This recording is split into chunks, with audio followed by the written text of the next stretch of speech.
এবার বেফাঁস বাংলাদেশের প্রথম সারির নায়িকা পরীমণি বাংলাদেশের বর্তমান পরিস্থিতিতে নিজের সোশ্যাল মিডিয়া হ্যান্ডেলে পোস্ট করে বিতর্কে জড়ালেন তিনি।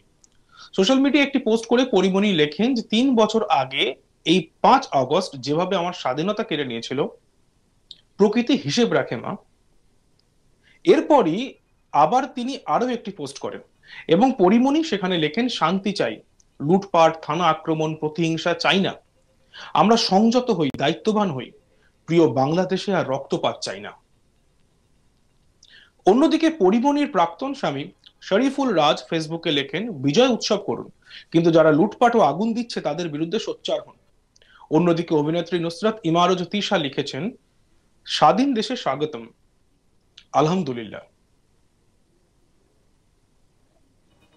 বৈষম্য বিরোধী আন্দোলনকারীদের এক দফা দাবি ছিল প্রধানমন্ত্রীর পদ ছাড়তে হবে শেখ হাসিনাকে।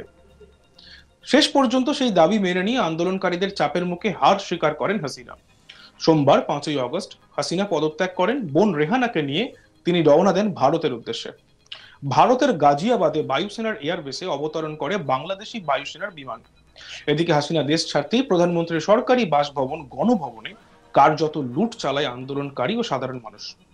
সেখান থেকে সোফা, শাড়ি, চাদর, পশু পাখি সহ বিভিন্ন সামগ্রী লুট করতে দেখা যায় আন্দোলনকারীদের। বঙ্গবন্ধু শেখ মুজিবুর রহমানের মূর্তিও ভাঙচুর করা হয়। এছাড়াও আওয়ামী লীগের বিভিন্ন পার্টি অফিসে ছুঁড়ে ফেলা হয় শেখ হাসিনার ছবি। আওয়ামী লীগের অফিসে রীতিমতো আগুন লাগিয়ে ভাঙচুর চালানো হয়। আগুন ধরিয়ে দেওয়া হয় বিভিন্ন কার্যালয়, বিভিন্ন মন্ত্রী ও সাংসদদের বাড়িতেও। ঢাকায় ধানমন্ডির বঙ্গবন্ধুর বাড়ি এবং জাদুঘর জ্বালিয়ে উল্লাস করতে দেখা গিয়েছে আন্দোলনকারীদের। সোমবার দুপুর 2:30 নাগাদ ঢাকার বাসভবন ছেড়ে বোনকে নিয়ে কপ্টারে রওনা হন হাসিনা। তার আগে তাকে পদত্যাগের সময় বেঁধে দেয় বাংলাদেশের সেনাবাহিনী। হাসিনা ইস্তফা দিয়ে দেশ ছাড়েন। প্রধানমন্ত্রী শেখ হাসিনা তার বোন শেখ রেহানা দেশ ছাড়ার পর গণভবনে ঢুকে পড়ে অসংখ্য মানুষ। মিছিল নিয়ে তারা গণভবনের ভেতর ঢুকে পড়েন এবং সোমবার বেলা 2:30টার পর তারা গণভবনের ভেতর ঢুকে কার্যত লুট চালায়। যে যা পেরেছে লুট করেছে। টিভি, রুই মাছ, হাঁস, খরগোশ, লেপ, ছাগল কিছুই ছাড়েনি।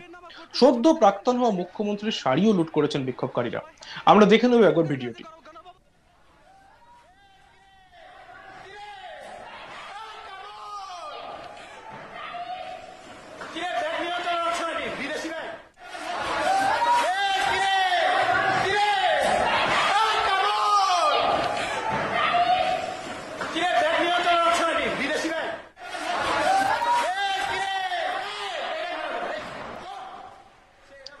সোমবার বেলা 2:30টায় বঙ্গভবন থেকে একটি সামরিক হেলিকপ্টার হাসিনাকে নিয়ে যাত্রা করে।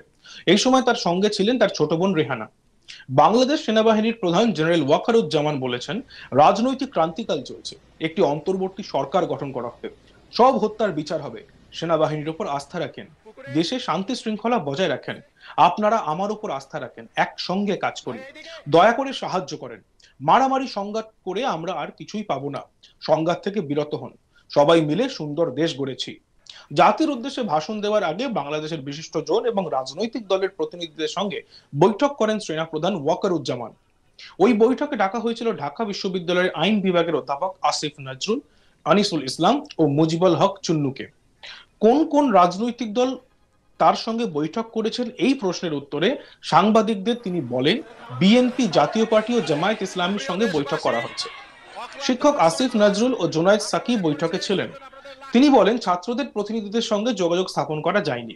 ছাত্ররা শিক্ষক আসিফ নজরুলকে শ্রদ্ধা করেন, তাকে অনুরোধ করেছেন যোগাযোগ করতে। ইতিমধ্যে আসিফ নজরুল একটি ভিডিও বার্তাও দিয়েছেন। সেনাবাহিনীর প্রধান জেনারেল ওয়াকারুজ্জামান বলেন, আমরা এখন বঙ্গভবনে যাব, সেখানে অন্তর্বর্তী সরকার গঠনের ব্যাপারে বিস্তারিত আলোচনা হবে। তিনি ছাত্রদের শান্ত হওয়ার পরামর্শ দেন।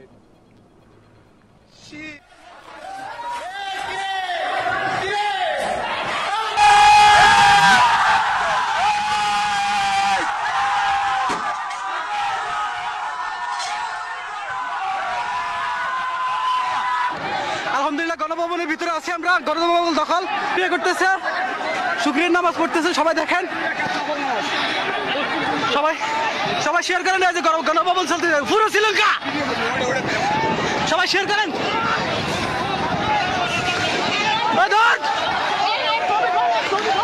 ছবি খোল, এটা ছবি খোল, খোল খোল, এই ছবিটা খোল।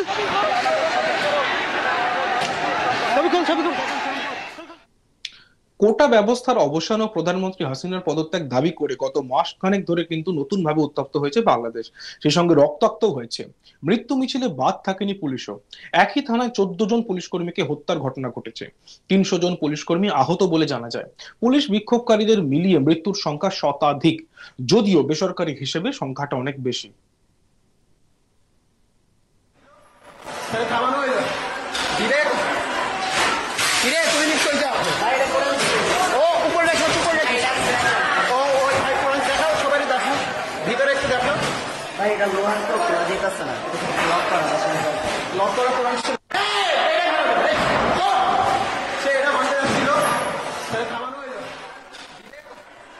চৌঠা আগস্ট রবিবার সন্ধ্যা 6টা থেকে পরবর্তী নির্দেশ না দেওয়া পর্যন্ত সারা দেশে কারফিউ জারি থাকবে। ঢাকা সহ সব বিভাগীয় সদর, সিটি কর্পোরেশন, পৌরসভা, শিল্পাঞ্চল, জেলা ও উপজেলা সদরের জন্য কার্যকর করা হয়েছিল এই নিয়ম। সরকারি চাকরিতে কোটা সংস্কারের দাবির আন্দোলনকে ঘিরে হিংসাত্মক পরিস্থিতি তৈরি হয় এবং গত 19 জুলাই রাত 12টা থেকে সারা দেশে কারফিউ জারি করেছিল হাসিনা সরকার।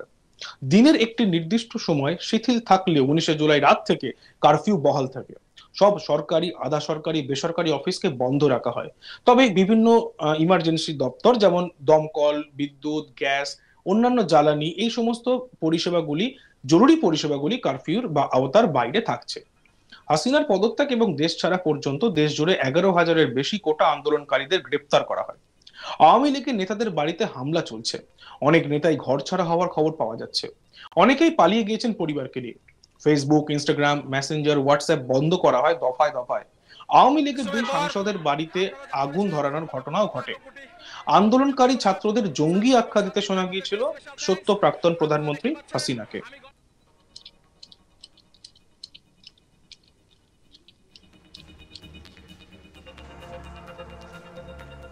পুকুরে নৌকা চলতেছে।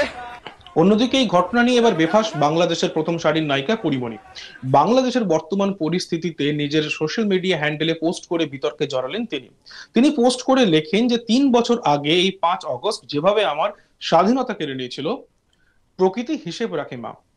এরপরই আবার একটি পোস্ট করেন তিনি এবং তিনি সেখানে লেখেন, শান্তি চাই, লুটপাট, থানা আক্রমণ, প্রতিহিংসা চাই না। আমরা সংযত হই, দায়িত্ববান হই, প্রিয় বাংলাদেশে আর রক্তপাত চাই না। অন্যদিকে পরীমণির প্রাক্তন স্বামী শরীফুল রাজ ফেসবুকে লেখেন, বিজয় উৎসব করুন, কিন্তু যারা লুটপাট ও আগুন দিচ্ছে তাদের বিরুদ্ধে সোচ্চার হন।